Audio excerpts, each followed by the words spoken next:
여러분 안녕하세요. 2019년 4월 6일 날 시행된 국가직 9급 행정학 개론 기출문제를 해설하도록 하겠습니다. 자, 이번에 그 시행된 2019년 국가직 9급 시험 문제 전반적으로 어, 어, 기, 최근 몇 년간의 기출 문제와 비교했을 때 난이도는 뭐 비슷하거나 아니면 조금 낮았다. 좀 약간 쉬웠다. 이렇게 평가가 됩니다.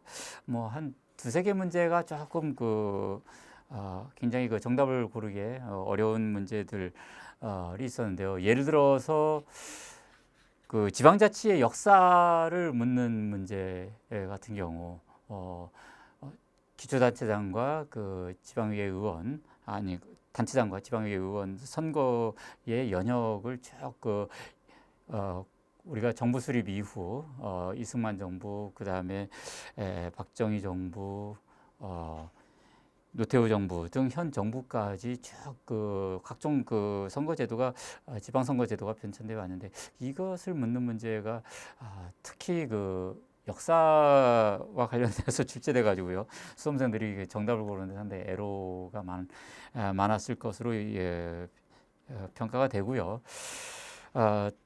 특히 전반적으로는 그 행정 이론에 관한 그 어려운 문제는 없었어요. 그러니까 총론 파트에서 행정학의 연구 접근 방법이라고 하는 전통적으로 나왔던 뭐 신행정론에서부터 공공선택론, 신제도주의, 뉴 거버넌스 등에 관한 이런 새로운 그 행정 이론에 대한 그 문제는 출제가 되지 않았고요. 그러니까 총론 파트가 굉장히 적었다. 공익에 관한 문제 정도가 좀 다소 어렵게 나왔고요.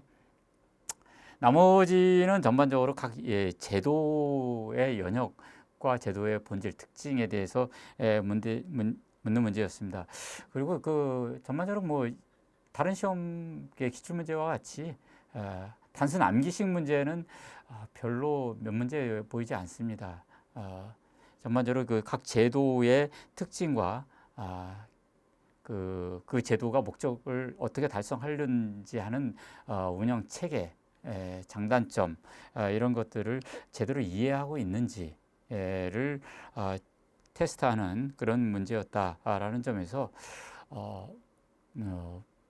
단순 그 아주 요약되는 요약서를 그 달달 암기하는 식의 공부는 이제 그다지 효과가 없다, 낮다라고 이렇게 평가가 되고요.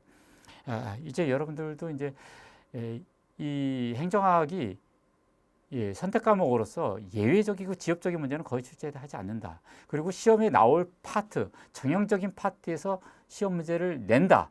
라는 대원칙이 계속 지켜지고 있고 앞으로도 지켜질 것이며 단지 이제는 그 각각 제도와 법령 그리고 이론의 특징을 개념과 특징을 단순히 암기하는 수준에서 멈추지 않고 좀 더 그 본질로 파고 들어가서 이해하도록 그 제도의 자체를 정복하도록 마스터하도록 하는 것을 각 문항들이 요구하고 있다라는 것을 여러분들은 숙지하셔야 됩니다. 그래서 출제위원들의 출제 방향이 전반적으로 이제 제도와 이론의 본질을 이해하는지 여부를 테스트한다라는 것을 이해하시기 바라면서 이제 해설을 시작하도록 하겠습니다. 자, 각 개별 문제 보시도록 하죠. 자, 1번 문제요. 정책 네트워크에 대한 설명인데요. 정책학 파트에서 정책 네트워크, 그러니까 정책 공동체라는 거하고 이슈 네트워크에 관한 문제, 그다음에 엘리트 이론과 다원주의 문제, 그다음에 조합주의의 문제. 이거는 뭐 대표적인 출제 우선순위가 높은 파트이기 때문에 당연히 나올 문제가 나온 겁니다. 그러면은 틀린 것은 2번이 되겠는데요. 자, 정책 공동체 폴리시 커뮤니티에 비해서 이슈 네트워크는 제한된 행위자들이 정책 과정에 참여하며 경계의 개방성이 낮다라고 하는데 이게 반대로 설명하고 있죠. 정책 공동체하고 이슈 네트워크를 반대로 설명하고 있어요. 그러니까 이 부분의 설명은 이슈 네트워크에 대한 설명입니다. 그러니까 정책 공동체와 이슈 네트워크라는 거는 이제 다원주의론에서 제기한 하위 정부론 을 비판하면서, 그리고 엘리트 이론과 다원주의론의 그런 국가 주도냐, 그다음에 사회 주도냐라는 그런 이분법적인 접근법을 비판하면서 등장한 것이고요. 정책을 결정하는 주체들이 어떤 일정한 집단이 정부뿐만 아니라 민간 부분에서도 다양한 참여 집단들이 있다라는 것을 개념화해 가지고 그 참여의 범위라든가 네트워크의 구성 형태의 일정한 패턴이 이 다르다라는 것을 두 가지 유형으로 이렇게 만들어진 것이죠. 이제 이슈 네트워크 같은 경우는 이제 다원주의에 주장했던 서브 거버먼털 모델, 하위 정부론을 비판하면서 등장한 모델이고요. 정책 공동체 모델은 이제 영국 정부의 그 정책 형성 과정을 분석한 그런 모형으로서 개발된 것이다, 이렇게 평가가 됩니다. 그러니까 일본 같은 경우 정부뿐만 아니라 민간 부분까지도 정치 네트워크에 포함된 거죠. 그러니까 네트워크라는 것이 정부와 민간 부분까지 이렇게 거버넌스로, 일종의 거버넌스에 해당하는 거죠. 그다음에 헤클로는 하위 정부 모형을 비판적으로, 그러니까 하위 정부 모형이라는 거는 이건 다원주의거든요. 다양한 이해관계 집단이 있다. 이익 집단들이 정부 정책 결정에 어떻게 관여하는지를 하나의 모델로서 개발한 것이고, 여기에 대해서 이익 집단들이 다수 숫자가 증가하면서 다 이런 그 다원주의 모델의 한계를 설명력을 비판하면서 등장한 것이 이슈 네트워크 모델이다라는 것이죠. 왜냐하면은 다원주의는 어떤 집단의 폐쇄성을 얘기를 하거든요.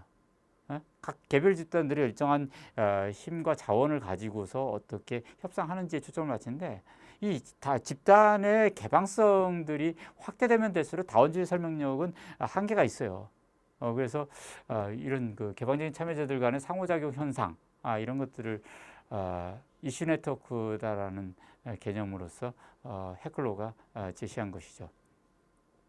그죠? 하위 정부는 삼각편대라고 하죠. 국회의원, 그다음에 정부 관료, 그리고 이익 집단이라는 삼각편대가 서로 정책 과정에 참여를 해가지고 힘의 균형 상태를 도출한다라는 다원주의적 관점에서의 접근입니다. 여러분들 이거 혼동하면 안 돼요. 어떤 수험생들은 이것을 이건 다원주의가 아니라 뭐 엘리트 이론 아니냐 이렇게 하는데요. 그렇지 않죠.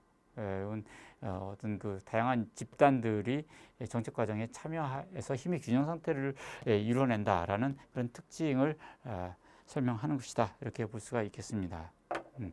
자, 역시 제도에 대한 제도와 이론에 대한 어떤 충실한 이해를 기반으로 학습을 하셔야 된다라는 걸 강조드립니다. 자, 2번 보시죠. 자, 책임운영 기관의 설치 운영에 관한 법률. 네, 역시 책임운영 기관 역시 뭐 출제 우선순위 높은 대표적인 파트고요. 이 관련 법률에서 제도를 어떻게 규정하고 있는지를 질문하는 문제입니다. 네. 틀린 문제, 틀린 지문은 2번이죠. 소속 책임운영기관. 그러니까 책임운영기관은 소속 책임운영기관하고 중앙 책임운영기관하고 두 가지로 나누죠. 중앙 책임운영은 이제 특허청이 대표적이고, 이거는 정부 조직이죠. 정부 조직. 정부 조직이기 때문에 정부조직법에서 모든 직제를 규정을 하고 있죠.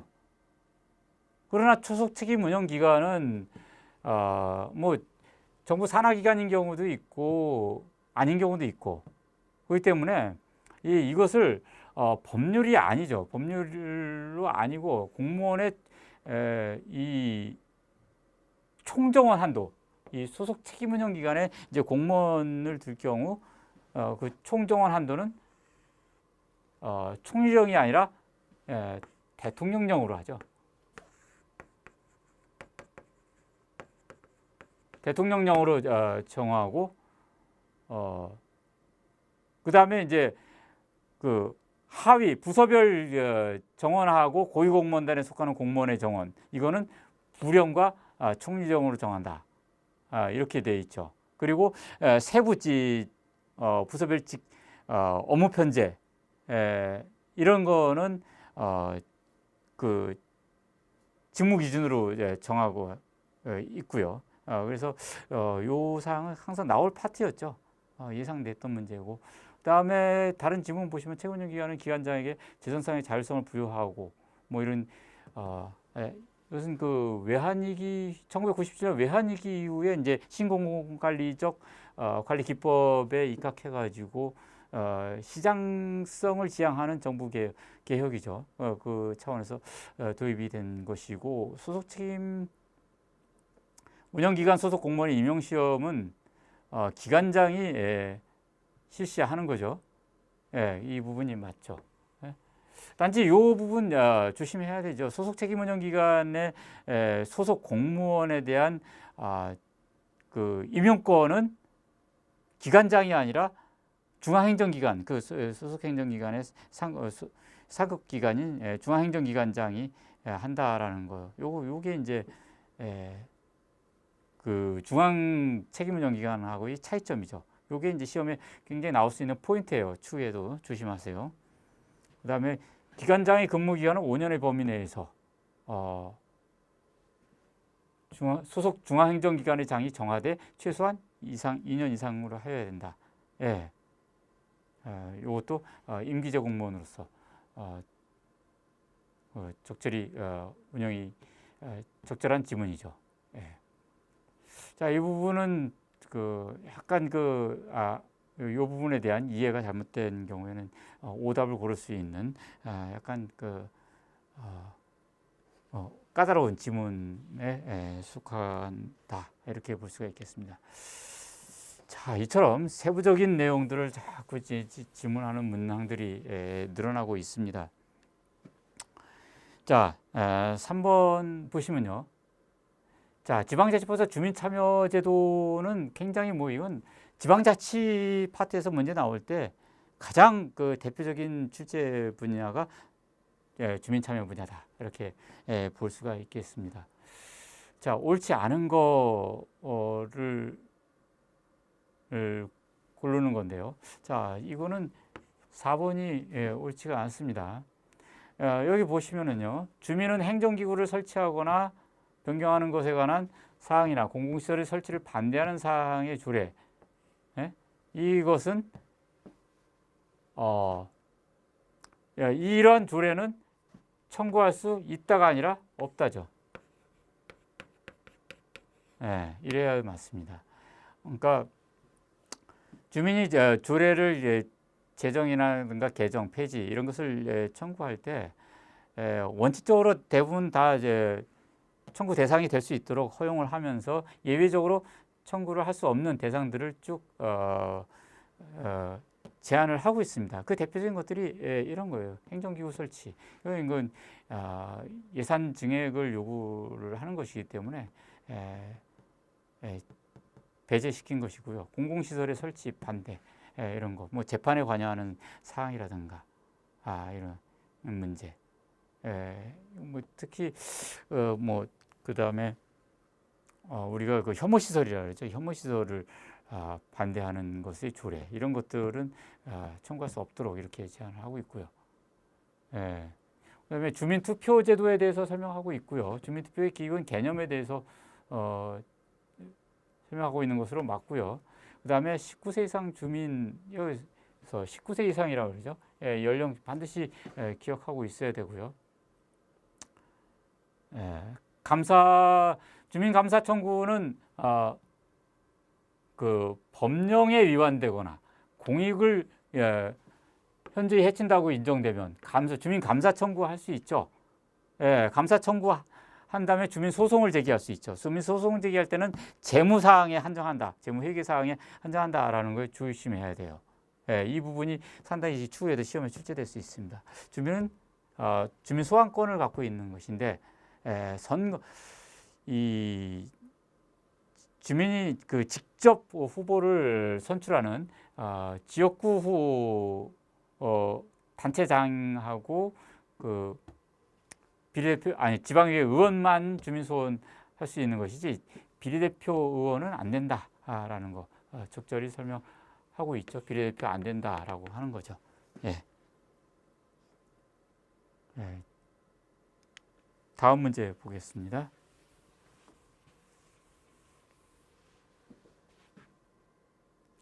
자, 4번 정책론 파트에서 이번에는 그 정책 집행 모형 나왔는데요. 기존에는 그 탑다운 모델이냐, 그러니까 하향식 모델이냐, 버텀업 모델이냐, 정책 집행에 관한 그 대표적인 그 모델에 대해서 시험 문제 많이 나왔어요. 근데 이번에는 나카무라 스몰우드의 고전적인 모델이죠. 이건 우리가 그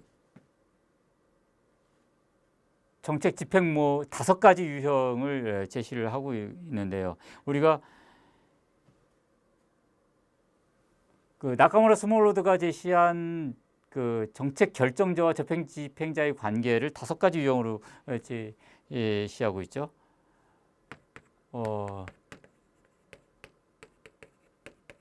그러니까 고전적 기술자형, 우리가 이렇게 외우세요. 고지협 재관이다. 암기할 때는 요령을 좀 부리셔야 됩니다. 저도 그렇게 머리 글자를 따가지고 외우는데요. 고지협 재관이다. 이렇게 고전적 기술자형, 그다음에 지시적 위임형, 그다음에 협상자형, 그다음에 재량적 실현가형, 관료적 기억가형, 이렇게 외우세요. 그래서 위로 올라갈수록 결정자, 정책 결정자의 힘이 세지는 것이고요. 이쪽으로 갈수록 정책 집행자의 힘이 세지는 겁니다. 상대적인 거죠.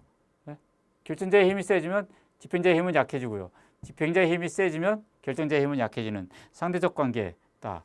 그랬을 때 집행자의 힘이 가장 센 것이 관료적 기업가죠. 그러면은 여기서 보면은 정책 집행자는 공식적 그렇죠. 정책 목표 자체를 정책 집행자가 만든다는 얘기예요. 상당히 그죠? 특이하죠. 그래서 결정자라고 받아들이도록 하고요.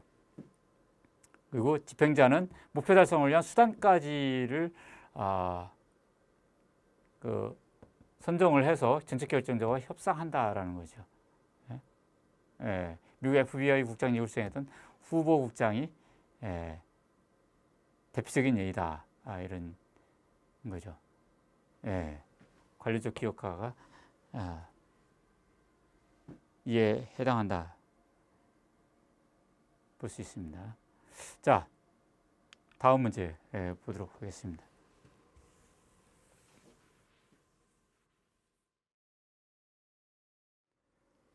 자, 공익에 대한 문제고, 공익과 형평성, 정의에 관한 문제, 특히 롤스의 정의론이라든가, 그다음에 공리주의의 그 공익에 대한 관점, 이거는 뭐 계속 출제 순위가 높은 행정 이념에서의 출제 가능성 0순위에 있는 문제다.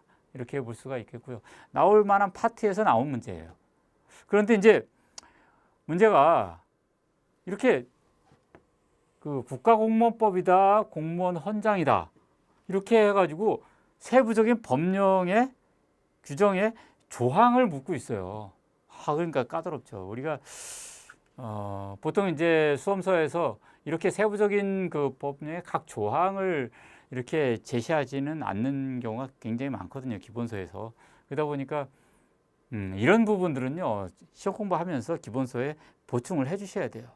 예, 책만 그냥 반복적으로 기계적으로 보는 것이 아니라 책이 모든 걸 담을 수는 없습니다. 백과사전이 아니거든요. 그렇기 때문에 그 시험에 그 기출문제 출제 경향을 이렇게 분석하면서 어떤 부분들은 조금 더 한 단계 더 들어가서 법이라든가 제도의 내용을 조금 더 세밀하게 더 알아야겠다라고 해서 기본서에다 보충을 해주세요. 그게 단권화 작업이거든요. 바로 그런 것을 충실히 한 수험생들은 이런 문제를 무난히 맞히죠. 국가공무원법 1조 보면요, 공익이라는 말은 쓰고 있지 않아요. 여러분들이 국가공무원법 1조 이게 인터넷에 쳐보세요. 이게 공익이라는 말은 들어가 있지 않나요? 그러니까 공무원은 국민 전체의 봉사자로서 뭐 이런 말만 나오지 공익을 추구한다 뭐 이런 말은 제시하지 않고 있고요. 공익이라는 용어를 명시적으로 쓰고 있는 것은 공무원 헌장이에요. 2003년도에 만든 것이죠. 원래는 이제 공무원 기존에는 공무원 윤리 헌장이라는 것이 있다가 이제 공무원 헌장으로 바꿨거든요. 국가공무원법은 이제 그 1조에서 전체 봉사자로서의 자세를 천명하고 13개의 공무원 의무를 명시하고 있다라는 거. 그래서 공무원 의무 부분이 또 특히 시험에 잘 출제되는 파트고요. 그다음에 공익을 행정의 목적이 아닌 부산물로 보아야 한다.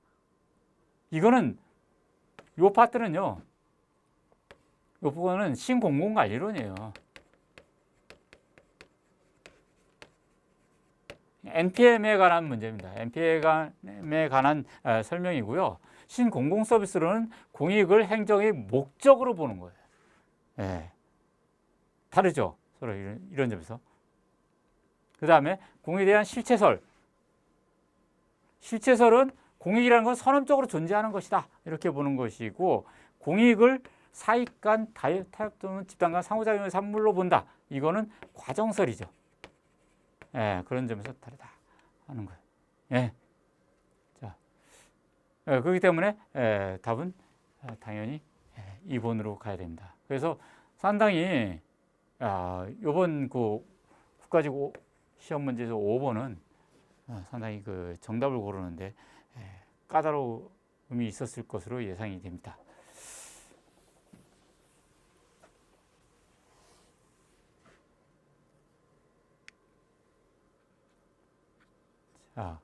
공공서비스의 공급 주체 중 정부 부처 형태의 공기업. 공기업의 형태 문제는 많이 나왔죠.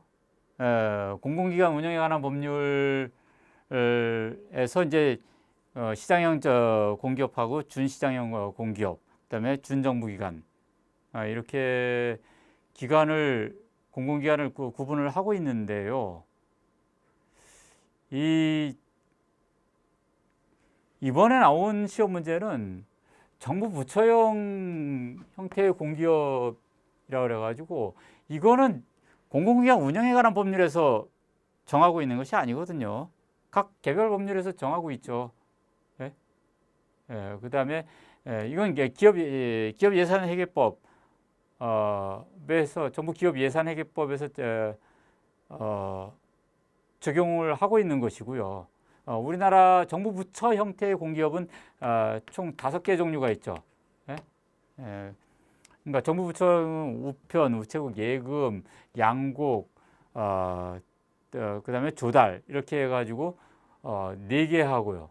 그다음에 책임운영기관 이렇게 해서 총 5개죠. 그러니까 우편, 우체국, 예금, 양국, 조달 이것이 이제 정부 기업이고요. 그러니까 물론 이것도 공기업이긴 하지만 여러분들 조심하셔야 돼요. 이것도 공기업입니다. 공기업이긴 하지만 공공기관 운영에 관한 법률에서 정하는 공기업에는 해당되지 않아요. 이건 각 개별 법률에 의해서 특별회계로 운영되는 것입니다. 거기다가 책임운영기관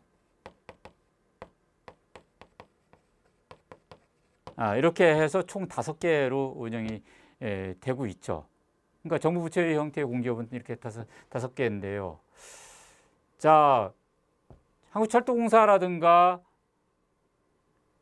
그 한국소비자원, 한국연구재단 이거는 다 공공기관 운영에 관한 법률에 의해서 적용받는 그런 기관들이죠. 그 국립중앙극장은 책임운영기관입니다. 이게 책임운영이에요. 예, 책임운영기관이에요. 그래서 여기에 해당하죠. 그래서 아마 수험생들이 요 네 부분에서 얘가 안 나와가지고 이게 어떤 게지? 하면서 혼동하셨던 순간적으로 답을 보는데 이렇게 혼동을 일으켰던 수험생들이 있을 것으로 예상이 됩니다. 이런 식으로 약간 돌린 문제예요. 함정을 조금 판 것으로 보입니다. 그래서 평소에 공부할 때 이렇게 좀 함정 파기를 어떻게 또 할 것인가 하는 것도 예리하게 간파하고 공부를 하셔야 된다. 다음 문제 보시면요. 7번. 앨리슨 모형에 대한 설명. 정책 결정 모형에서 대표적으로 나오는 파트가 앨리슨 모형, 그 다음에 쓰레기통 모형도 나왔고요. 그 다음에 회사 모형도 좀 나오고, 그 다음에 사이버네틱스 모형도 한번 출제됐죠, 최근에요. 그 다음 뭐 합리 모형과 점증 모형의 차이점을 비교하는 것이라든가 혼합 주사 모형과의 관계, 뭐 이런 것을 문제들, 이 정책 결정 모형. 그래서 전반적으로 각 모형의 특징과 그다음에 논리 체계 이런 것을 이해하는 것은 필수적인 사항이다, 이렇게 보여집니다. 자, 앨리슨 모형. 자, 옳은 것은 그러거든요. 우선 각각의 우리가 특징을 보시면요. 앨리슨 모형은 우선 그 상중하 이렇게 조직을 보고서요. 우선 합리적 행위자 모형은 보통 중간관리층에다가 특히 많이 적용을 하죠. 그 다음에 관료정치 모형은 상층부에 적용을 하고요. 조직과정 모형은 하층 관리자, 하부 조직에다가 하층 조직에다가 많이 적용을 합니다. 그랬을 때 합리적 행위자 모형은 전체 결정 모형의 합리 모형에 준한 것이고요. 국가 전체의 이익과 국가 목표 추구를 위해서 개인의 이익을 고려하지 않는 것을 경계하며 국가가 단일적인 결정점을 부정한다. 이 말은 틀렸죠. 그러니까 합리적 행위자 모형은 국가가 단일적인 결정자다라는 것을 강조하는 거예요. 네? 그래서 그 국가 목표를 우선적으로 추구한다라는 것을 강조한다라는 것이 합리적 행위자 모형이죠. 개인 목표를 희생하고 국가 목표를 추구한다라는 것이 합리적 행위자 목표. 그 다음에 조직과정 모형은 조직은 불확실한 소규모 조직이나 부서 단위들의 연합체라고, 느슨한 연합체다, 이렇게 보는 것이거든요. 그러니까 불확실성을 회피하기 위해서 합의된 목표가 없기 때문에 표준 운영 절차라든가 프로그램 목록에 의존한다, 이렇게 해야 돼요. 의존하지 않는다, 이 부분이 틀렸죠. 네? 틀린 설명이에요. 네? 그 때문에 이것도 틀린 설명. 그 다음에 관료정치 모형은 여러 다양한 문제에 관심을 갖는, 그렇죠. 이건 개인들을 봅니다. 여기는 개인적인 단위로 보고요. 여기는 집단으로 봐요. 소규모 집단의 연합체, 집단 연합체, 개인 경쟁 관계로 봅니다. 개인 경쟁 관계로 보는 거예요. 네? 여기는 단일 조직체로 보는 거예요. 단일 유기체, 생명을 갖고 있는 단일 유기체로 보는 거예요. 네? 그러니까 관료정치 모형은 여러 다양한 문제에 관심을 갖는 다수의 행위자를 상정하며 이들의 목표는 일관되지 않는 거예요. 개인의 경쟁 관계죠. 목표는 일관되지 않고, 왜냐면 상층부에 있는 각 개인들의 최고 관리자들의 그 개인들의 목표는 서로 다르고 일관되지 않으며 다수 행위자들이 서로 경쟁 관계에 있다, 이렇게 설명을 하고 있죠. 그렇기 때문에 맞는 설명이죠, 이 부분. 그다음에 외교안보 문제 분석에 있어서 설명력을 높이기 위한 대안적 모형으로 조직과정 모형을 고려하지 않는다. 이게 틀려요. 그러니까 이 앨리슨의 모형은 1960년대 쿠바 미사일 위기, 그러니까 미국과 소련 간의 쿠바 미사일 위기 사건이 어떻게 해결됐는지, 그 외교 정책이 어떻게 결정됐는지, 그 과정을 어떤 사례 분석을 하면서 조직의 상중하라는 어떤 이 체계에 따라서, 조직 체계에 따라서 의사결정의 패턴이 다르다라는 것을 모형화시킨 것이고요. 이 외교정책이, 쿠바 미사일 위기에 대한 외교정책이 각 파트에서 어떻게 결정되는지를 나름대로의 이 시각으로 분석한 거기 때문에 세 개의 모형을 다 적용해 보는 거예요. 그렇기 때문에 이 부분은 틀렸죠.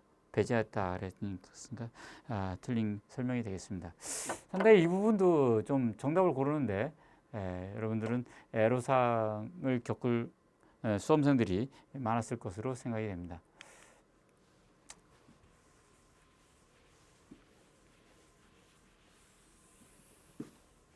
자, 8번.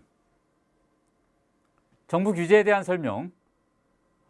옳은 것을 고르면요. 자, 포지티브 규제가 네거티브 규제보다 자율성 더 보장해준다. 자, 이거는 뭐 교재에 대부분 다 설명하고 있는 내용이죠. 중요한 사항이고요. 틀린 설명이죠. 기억은 틀렸어요. 왜요? 반대 설명하고 있잖아요. 그러니까 네거티브 규제가 더 자율성을 더 강하게 보장하는 거죠. 왜요? 네거티브라는 건 뭐예요? 금지, 원칙적으로 다 허용을 하고, 금지되는 것을 제시하고 나머지는 다 허용하는 것이거든요. 그러니까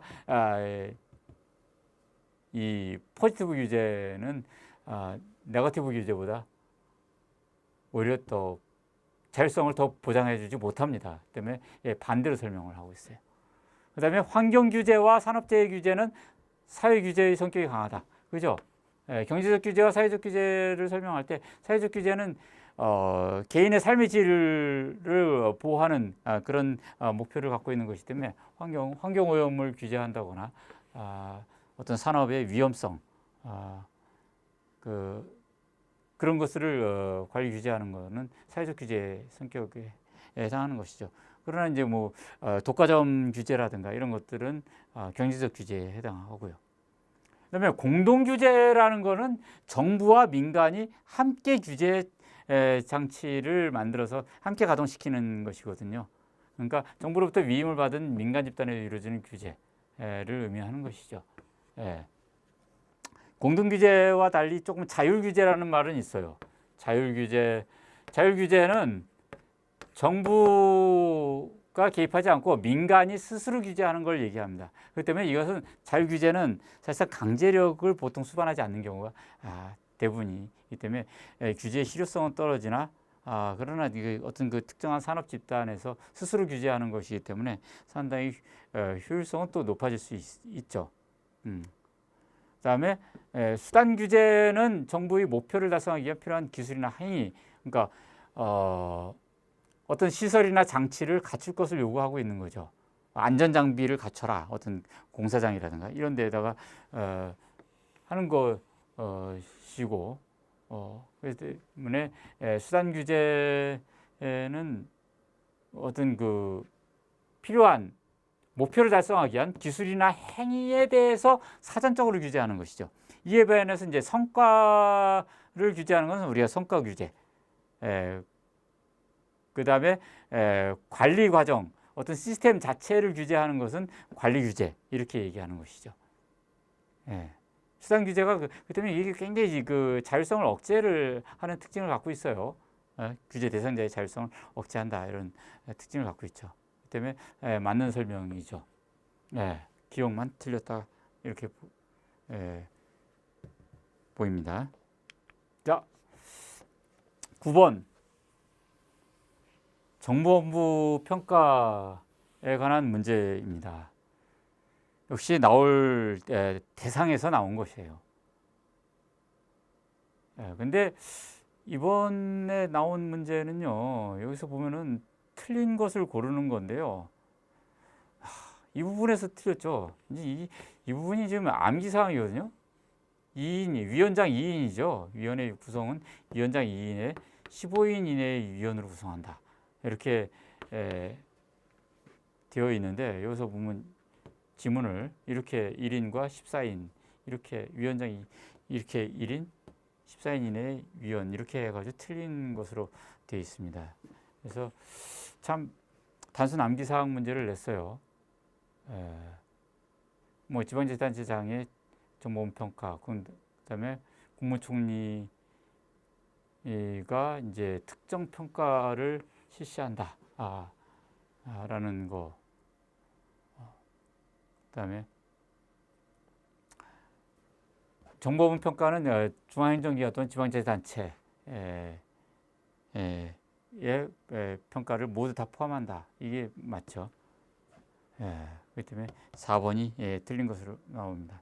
자, 이렇게 단순 암기사항이 나왔어요. 좀 안타까운 문제이긴 한데, 행정학에서 보통 한두 문제가 자꾸 이렇게 특정 연도라든가 어떤 그 조직 구성의 어떤 그 인원수 뭐 이런 거를 숫자를 이렇게 바꿔서 내는 문제가 한두 문제가 이렇게 간혹 출제돼요. 그렇기 때문에 평소에 중요 사항들은 숫자는 좀 암기할 필요가 있다라는 거 강조드립니다.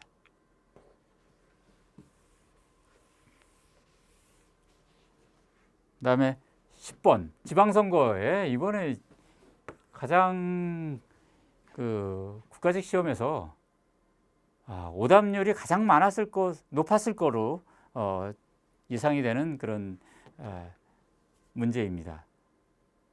지방선거의 연혁, 이거 뭐 국사 시험 문제로도 나올 수 있는 문제로 이렇게 보여지는데요. 연혁 보면은 옳은 것 이렇게 하거든요. 그러면은 이승만 정부에서 처음으로 시읍면 지방의회 의원을 뽑는 선거가 실시되었다. 이게 맞아요. 그러니까 우리나라에서 최초로 지방의회를 직접 선거로 뽑은 게 1952년이거든요. 1952년이면은 6.25 전쟁 과정 아닙니까? 그러니까 전쟁이 진행되고 있는데 선거를 실시했어요. 상당히 좀 어려운 일이긴 하지만 전쟁 와중에서도 지방선거를 실시했다라는 거 굉장히 좀 특이한 내용입니다. 그러나 이 사실이 맞아요. 박정희 정부부터 노태우 정부 시기까지 지방선거 실시되지 않았다. 요거는 틀린 얘기입니다. 그러니까 박정희 정부 시절은 박정희 정부가 약 18년간 집권을 했죠. 그러니까 박정희 정부가 18년간 진행되면서 지방선거는 실시 안 됐어요. 그 당시에 보면은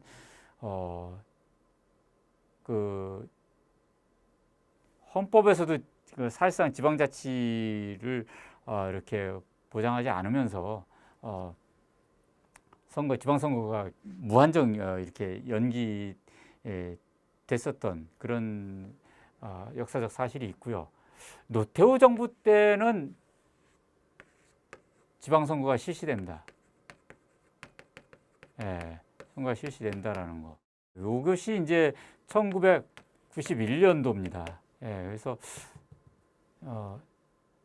이 부분이 틀린 내용이 되고요. 그 다음에 자치단체장과 지방의원을 동시에 뽑는 선거가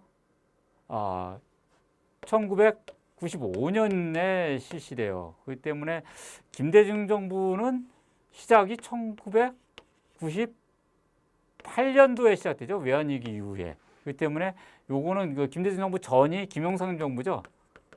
그렇기 때문에 틀린 내용이 되고요. 그 다음에 현재 우리나라 지방자치단체장과 지방의회 의원 모두 다 광역이건 기초이건 정당 공천제가 실시되고 있다라는 거. 그렇기 때문에 틀린 설명이 되겠습니다. 자, 상당히 좀 정답을 보는데 어려운 난해한 문제였다 이렇게 평가가 됩니다. 11번. 자, 조직의 인간관 이거는 뭐 너무 쉽죠. 굉장히 이것은 뭐 보자마자 정답을 고를 수 있는 문제고요. 자기 이익 극대화, 개인 이익 극대화를 추구하는 존재로 보고 합리성을 추구하며 조직에 의해서 통제가 되는 거죠. 수동적 존재로 보는 것이고, 대표적으로 이제 그 고전적 관료제 모형에서 이렇게 보는 것이고, 과학적 관리법에서도 합리적 경제적 인간관에 전제한 조직 관리 전략을 하고 있다라는 거. 다음에요. 12번. 근무성적 평정에서 나타나기 쉬운 집중화 경향과 관대 경향을 시정하기 위한 방법. 이것도 뭐 대표적인 나온 문제죠. 근무성적 평정의 방법. 우리나라 그 4급 이상 공무원에 적용되는 성과계약제도 하고, 그 다음에 5급 이하 공무원에 대한 근무성적 평가 방법의 운영 방식. 과 그 다음에 평정 과정에서 나타나는 그 평정 성향 오류 문제. 이거 상당히 계속 나오고 있죠.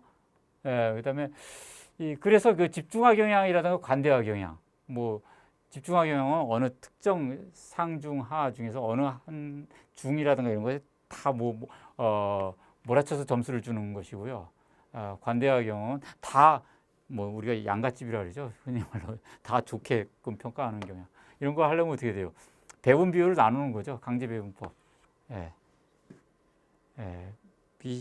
사용되고 있습니다. 우리나라에도 지금 근무선제 평정에서 현재 강제 배분법 사용하고 있어요.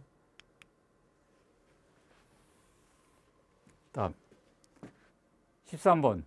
자, 공공재원에 대한 설명인데요. 공공재원은 이제 조세를 통해서 하는 것이 원칙이죠. 국가재정법에서 그렇게 천명을 하고 있습니다. 그러니까 헌법에서도 조세 이외에 이 국가 채무를 얻는 국공채의 발행, 그러니까 예외적으로 하는 것을 원칙으로 하고 있고요. 국회의 의견, 사전 의결을 받아야지만 국가 채무를 부담할 수가 있죠. 국채 발행은 국가 채무이기 때문에 국채 발행을 위해서는 국회의 사전 의결을 받도록 되어 있습니다. 그렇기 때문에 뭐 조세에 대한 개념 설명 정확하게 하고 있고요. 수익자 부담금이라는 거는 비용 부담을 불특정 다수인에게 하는 것이 아니라 특정한 공공 서비스의 사용자, 즉 편익을 얻는 자에게 그 편익의 대가로서 부담하는 것이기 때문에 이것은 그 수평적 형평성을 강화하는 그런 효과가 있죠. 자원 배분의 효율성을 제고할 수 있다라는 거 설명이 맞고요. 그다음에 국공채 같은 경우 국공채를 지금 발행한다. 예를 들어서 댐을 건설한다, 도로를 건설한다는데 굉장히 오래 걸려요, 건설 기간이. 근데 나중에 혜택을 보는 자가 20년 후, 30년 후에 세대가 혜택을 본다. 그럼 국공채를 발행해서 그 사람들이 후손 세대가 부담하도록 하기 때문에 수직적 형평성, 세대 간의 수직적 형평성이죠. 수직적 형평성. 수직적 형평성을 강화한다 이래야 돼요.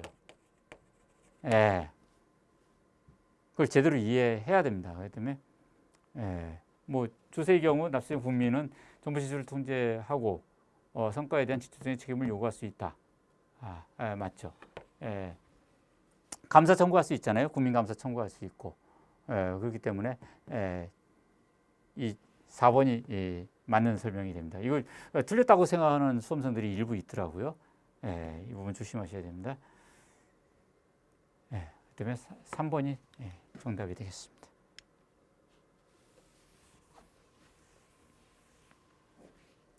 다음에 14번을 보시면요.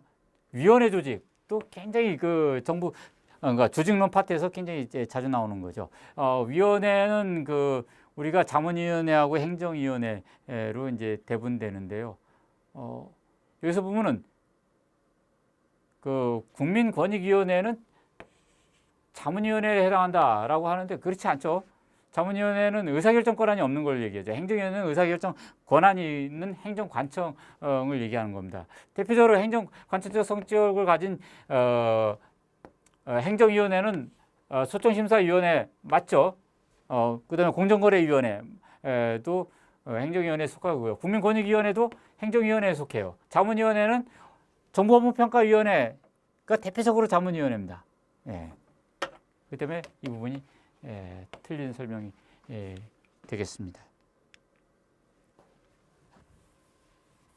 다음에 15번 리더십에 대한 설명. 자, 리더십 문제에서 뭐 번스가 주장한 거래적 리더십과 변혁적 리더십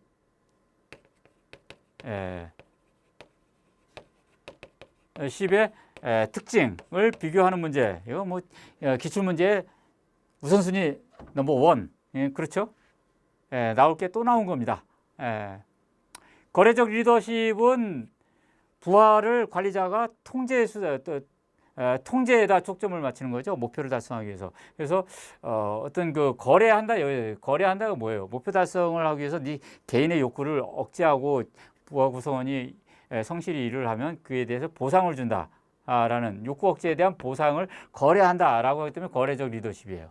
예외적 관리를 하는 것이죠. 예외적 관리. 그래서 목표 달성을 제대로 못하는 예외적 구성원에 대해서 부하에 대해서 그 관리 통제를 집중하는 그런 예외적 관리를 하는 것이 거래적 리더십이 되겠어요. 변혁적 리더십은 아니죠. 개인의 목표를 조직 전체의 목표로 통합해 나가는 데 초점을 맞추는 것이다. 이렇게 볼 수가 있겠고요. 그렇기 때문에 그런 그 조직 목표를 통합해 나가는 창조적 과정, 그때 카리스마적 리더십을 기반으로 이렇게 하고 있습니다. 그렇기 때문에 거래적 리더십, 카리스마적 리더십을 기반으로 한다. 이 말이 틀렸죠. 그래서 4번이 정답이 되겠습니다. 16번이요. 자, 동기이론에 대한 설명이요. 동기이론은 항상 나오는 파트에서 또 나온 것이고요. 브룸의 기대이론을 잘못 설명하고 있어요. 브룸의 기대이론은 과정이론의 대표적인 것으로서요. expectancy, 기대하고 그 다음에 instrumentality, 그 다음에 balance라는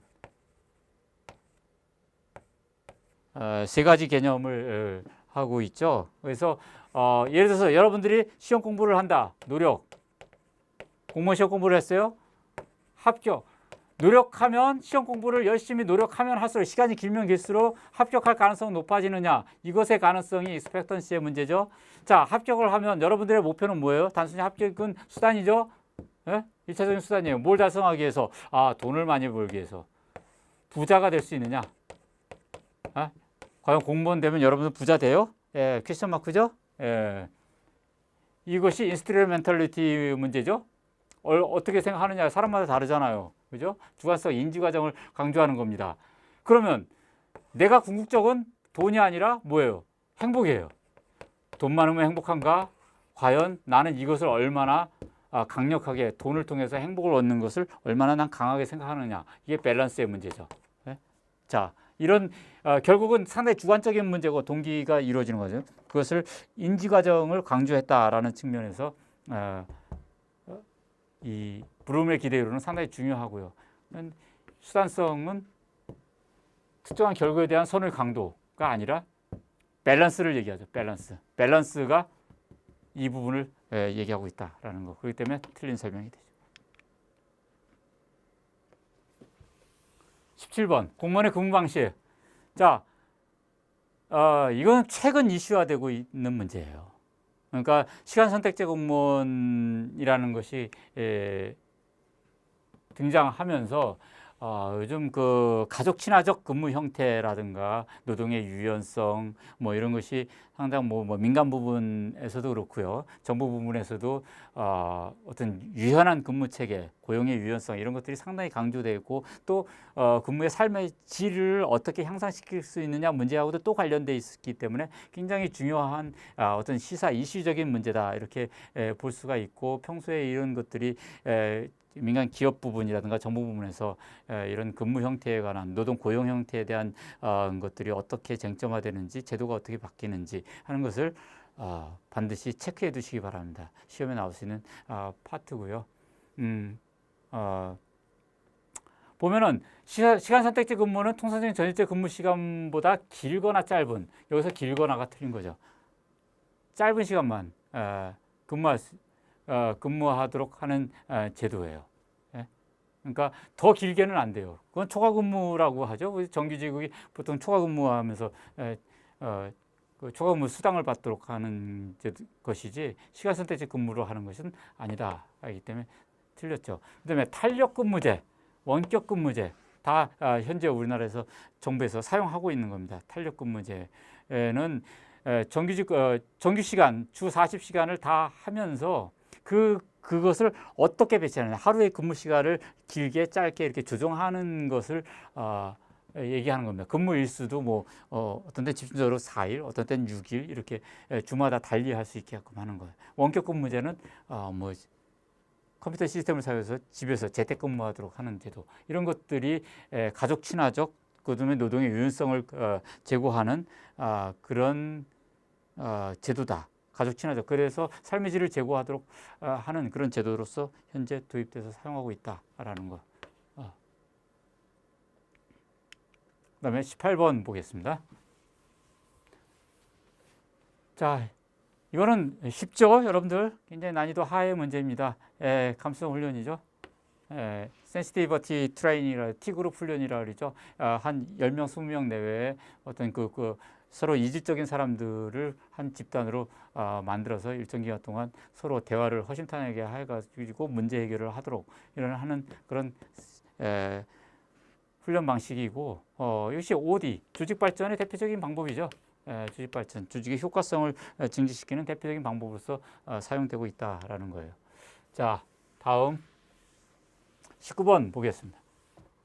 품목별 예산제도. 예산제도에서 품목별 성과주의, PPBS, MBO, 그다음에 신성과주의 예산제도 이르기까지 예산제도의 기본적인 특징과 운영 방식 이거 반드시 이해하고 계셔야 되는 것이고요. 옳은 것. 자, 품목별 예산 당연히 그 지출의 합법성 통제에다 초점을 맞춘 제도로서 이게 당연히 옳은 설명이죠. 케네디 행정부에서 맥나마라 장관이 국방부에 최초로 도입했다. 이거 PPBS에 대한 설명이죠. 그 다음에 거리청소, 노면보수 등 같이 활동, 액티비티 유닛이죠. 액티비티 유닛, 어떤 활동 단위, 사업 단위, 일종의 프로그램 단위, 작은 프로보다 조금 작은 소규모 사업 단위, 활동 단위로 편성을 해서 사업량을 계산해 가지고 예산을 편성하는 거. 이게 성과주의 예산이죠. 그다음에 참여를 촉진하는 점에서 목표에 의한 관리가 비슷하다. 아니죠. 이거는 참여를 촉진하지 못하죠. 촉진 못합니다. 억제하죠. 통제하고 억제하는데 어떻게 참여가 확대돼요. MBO가 이제 PPBS도 참여가 제대로 안 됐거든요. 중앙집권적으로 정부를 집중해서 하다 보니까 안 되니까 나중에 이제 이걸 비판하고서 PPBS를 비판하고서 MBO가 등장한 겁니다. 자, 마지막 20번. 예산 집행에 대해서 예산의 재배정은 행정부처의 장이 실무부서에게 지출을 할 수 있는 권한을 부여하는 것이다. 맞죠? 배정은 뭐예요? 배정은 중앙예산기관인 기획재정부 장관이 각 중앙관서의 장에게, 그러니까 그 행정부처에게, 각 행정부처에게 예산을 나눠주는 것이고요. 행정부처의 장이 다시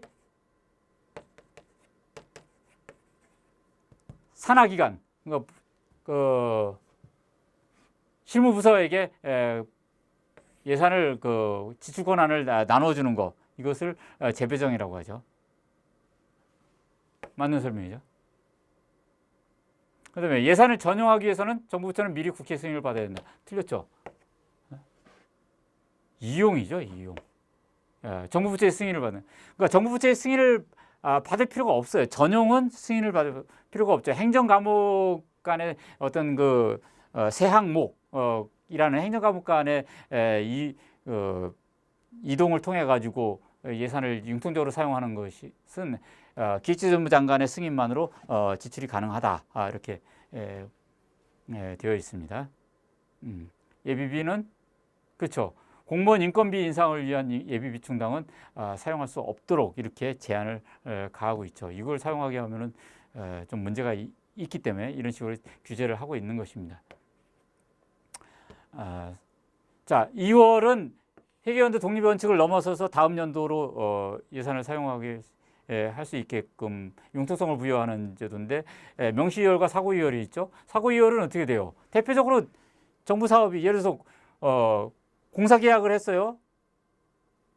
금년도에 공사 계약을 해가지고 예를 들어서 50억을 집행하기로 했는데 계약을 해가지고 건설 과정에 있는데 6개월 만에 끝날 공사가 뭐 어떤 사고가 발생했거나 어떤 문제가 있어가지고 쭉 지연이 돼가지고 10개월, 뭐 12개월 이렇게 건너서 다음 연도로 완성이 돼요. 그러면 공사비를 다 완공된 다음에 지급을 해야 되는데 그러면 계약은 해가지고 공사를 진행했다는 건 뭐예요? 지출원인 행위를 한 거죠. 지출원인 행위를.